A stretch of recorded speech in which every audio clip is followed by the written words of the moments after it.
That process from when you say, you know what, we should start maybe exploring the Midwest from a time horizon, maybe help our listeners understand, the time horizon that it might take for someone who has some experience, but is looking to shift market focus to actually being able to penetrate the market and get a deal. You're to that place where you may be getting something under contract. What does that timeline look like, and what were the biggest challenges that you faced in making that transition?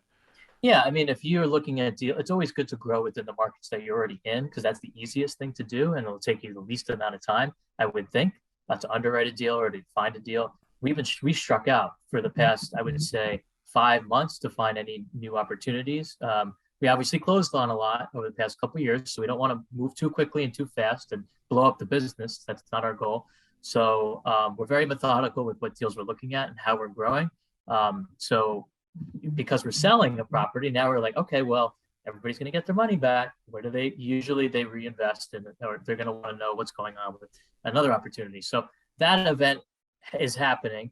So we kind of kept that in mind. So for the past, I would say, like I said, 3 to 5 months, we've been looking at some of the other markets outside of where we're looking. And if an opportunity happens to come up in the markets that we're in, then great. But at this point, some of the numbers, I'm seeing properties retrade in the market cycle 6 months after the sponsor bought it for double, and they did nothing. It's one thing if they added the value and they want the Mm-hmm. higher price, but they did absolutely nothing. And I'm just not that type of. I don't want to be the sucker that buys that.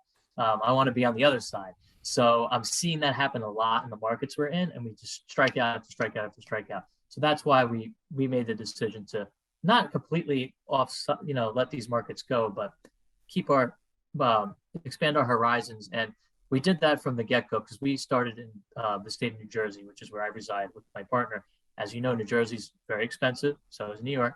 So we made that same decision back in 2020. Things were getting crazy in New Jersey price-wise. We were like, why don't we go just over the border in Pennsylvania? Let's try to buy, and we did. Mm-hmm.